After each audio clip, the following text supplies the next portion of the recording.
जय जगन्नाथ।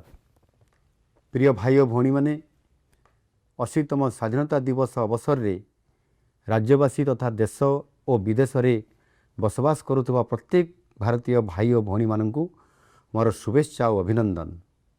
इतिमध्य स्वाधीनता परवर्ती भारतर जय यात्रा आउ एक सफल वर्ष अतिबाहित होइछि। भारतीय स्वाधीनता संग्राम इतिहास सारा विश्व में थिला सबुठारु भिन्न और अनन्य। प्राय 2 शतकर उपनिवेशवाद विरुद्ध रे यही स्वाधीनता संग्राम अहिंसा और शांति उपर आधारित थिला। सत्याग्रह और अहिंसा को आयुध करी जातिर पिता महात्मा गांधी नेतृत्व में कोटि कोटि भारतीय गोटे मंच रे आसी देशर स्वाधीनता पाई त्याग और बलिदान देइथिले। अंततः एक दीर्घ संघर्ष पर 1947 मसीहा आज दिन में आमे स्वाधीन भारत रे निश्वास नहीं। भारतीय स्वाधीनता आंदोलन पुरोधा पंडित जवाहरलाल नेहरू, नेताजी सुभाष चंद्र बोस, सरदार वल्लभ भाई पटेल, बाल गंगाधर तिलक, वीर सावरकर, शहीद भगत सिंह, चंद्रशेखर आजाद, डॉक्टर बाबा साहेब आंबेडकर, डॉक्टर राजेंद्र प्रसाद, लाल बहादुर शास्त्री और मौलाना आजादंकर परि महान व्यक्तित्व मानक सहित लक्ष लक्ष संग्रामी मानक मु गभीर श्रद्धांजलि अर्पण करुछि। स्वाधीनता आंदोलन रे तत्कालीन ओडिशार नेतृवर्ग असीम त्याग और संघर्ष ओडिशा को जातीय स्वाधीनता आंदोलन मुख्य स्रोत में सामिल करथिला। उत्कलमणि पंडित गोपबंधु दास, उत्कल गौरव मधुसूदन दास, नवकृष्ण चौधरी, गोपबंधु चौधरी, शहीद लक्ष्मण नायक, वीर सुरेंद्र साय, शहीद माधव सिंह, चकरा विषयी, रेंडो माझी, माँ रमादेवी, माँ मालती चौधरी, डॉक्टर हरेकृष्ण महताब, विजु पट्टनायक, माँ पार्वती गिरी और सारला देवी परी महानुभवंकर बलिदान को मने पकाई समानंकर प्रति मोर गभीर श्रद्धांजलि अर्पण करुछि। 1857 मसीहार प्रथम स्वाधीनता आंदोलन प्राय 40 वर्ष पूर्व 1817 मसीह आम राज्यर पाइक वीर माने ब्रिटिश शासन विरुद्ध रे सशस्त्र संग्राम करथिले। एही अवसर में पाइक विद्रोहर महानायक बक्सी जगबंधु और जय राजगुरु परी महान देशप्रेमी और वीर योद्धा मान प्रति मोर सम्मान और गभीर श्रद्धांजलि अर्पण करुछि। बंधुगण, देश स्वाधीन होगा पर भारत को एक सशक्त गणतांत्रिक राष्ट्र में परिणत करवा थिला एक बड़ आह्वान। यही दिगरे देश में शासन भार संभाली विभिन्न सरकार देश निर्माण पर निज निजर योगदान रखी आसुछंती, किंतु गत 12 वर्ष है देश में एक नूतन परिवर्तन हावा प्रभावित होउछि। पूर्व सरकार मान तुलन में देश आज अधिक आत्मविश्वास सहित आगक बढ़ुछि। यशस्वी प्रधानमंत्री माननीय श्रीयुत नरेंद्र मोदी जी नेतृत्व में 2047 सुधा विकसित भारत गठनर महायज्ञ आरंभ हो सारी। यही अश्वमेध यज्ञ देशर प्रत्येक नागरिक निज निजर अवदान देउछंती। 2014 परवर्ती भारत विकासर जो गति देखुछि आज ओडिशा रे ताहा मध्य प्रचलित एवं प्रतिफलित हेउछि।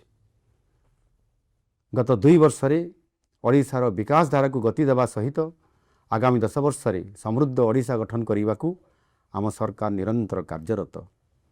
माननीय प्रधानमंत्री मंत्र सबका साथ, सबका विकास, सबका विश्वास और सबका प्रयास को पाथई करी लोकंक सरकार ओडिशार सबु वर्गर लोकंकर पई कार्य करुछंती। कृषक, महिला, युववर्ग, विशेष करके जेनजी और जनजाति वर्गर सशक्तिकरण सहित गरीब लोकंकर कल्याण पई आम सरकार प्रतिश्रुतिबद्ध होई काम करुछि। विकासर प्रथम पाहच होउछि नागरिक मानक मौलिक सुविधा प्रदान करिबा। एही मौलिक सुविधा गुड़िक मध्य बिजुली, पानीय जल जोगाण, जोगाजोग, विद्युत, गुणात्मक शिक्षा और स्वास्थ्य सेवा अत्यंत गुरुत्वपूर्ण। आसंता 2027 मसीहा शेष सुधा राज्यर प्रत्येक ग्राम को सड़क संजोग, विशुद्ध पानीय जल जोगाण और विद्युतकरण करने मिशन मोड्रे कार्य आरंभ होइछि। एथिपाई आम सरकार मिशन पावर नामक एक योजना कार्यकारी करुछंती। देशर विकास में गुणात्मक शिक्षा अपरिहार्य। शिक्षा क्षेत्र में अनेक जुगान्तकारी पदक्षेप मध्य प्राथमिक शिक्षार सर्वांगीन उन्नति गोदावरी मिश्र आदर्श प्राथमिक विद्यालय योजना और देश में प्रथम राज्य भाव केजी रु पीजी पर्यंत निःशुल्क शिक्षार प्रचलन उल्लेखनीय। शिक्षा क्षेत्र में समाजर दुर्बल वर्गर विद्यार्थी को सशक्त करने अनुसूचित जाति जनजाति विद्यार्थी मानक आनुपातिक भाव तथा सामाजिक और आर्थिक दृष्टिकोण पछुआ वर्गों आरक्षण व्यवस्था करिसेंति, जहाँ मेडिकल और वैषयिक शिक्षा व्यवस्था लागू होइछि। ये सब संस्कार ओडिशार विकास पाई शिक्षा भित्तिभूमि को सुदृढ़ करने सहित शिक्षा व्यवस्था को समावेश करिवो। आयुष्मान भारत प्रधानमंत्री जन आरोग्य योजना गोपबंधु जन आरोग्य योजना आज राज्यर 80% लोकंकर स्वास्थ्य सेवार सुरक्षा कवच साजिछि। देशर ख्यातिसंपन्न और प्रतिष्ठित बेसरकारी डाक्तरखाना चिकित्सा हवा गरीबों स्वप्न आज वास्तव में परिणत होइछि। प्रिय भाई भणी माने आमपाई चाषीकूल केवल कृषक नुहंती, सेमाने होउछंती अन्नदाता। अन्नदातांकर आय को वृद्धि करने समृद्ध कृषक योजना पीएम किसान सीएम किसान मुख्यमंत्री कृषि उद्योग योजना आज सफलतार सहित कार्यकारी करा जाउछि। गत 2 वर्षर निरविच्छिन्न प्रयास फल आज अन्नदातांकर आय आखिदृश्य भाव वृद्धि पाइछि। राज्यर अधा जनसंख्या होउछंती महिला। सेमानंकर सामाजिक आर्थिक और राजनैतिक उन्नति पर आम सरकार प्रथम दिन ही कार्यरत। सुभद्रा और लक्षपति दीदी योजना माध्यम सेमानकर आर्थिक स्थिति सकारात्मक परिवर्तन आसी। मुख्यमंत्री कन्या विवाह योजना और कन्या सुमंगल योजना माध्यम आम सरकार गरीब परिवार को वार्ता देवा चाहूँगी जे कन्या संतान बोझ नुहंती, सेमाने परिवार पाई आशीर्वाद। आम सरकार हेउछि लोकंक सरकार। राज्यर 80% लोकों को अन्न चिंतारू दूरे रखापी आमे सेमानंको मुख्यमंत्री अन्नपूर्णा योजना माध्यम प्रत्येक व्यक्ति को मासिक अधिक 5 केजी चाउल प्रदान करुछु। राज्यर समस्त योग्य वरिष्ठ नागरिक मानक मधुबाबू पेंशन योजना रे सामिल करने पदक्षेप लिया जाउछि। युववर्ग को रोजगार जोगाई देवा वर्तमान समय सबुठारु बड़ आह्वान।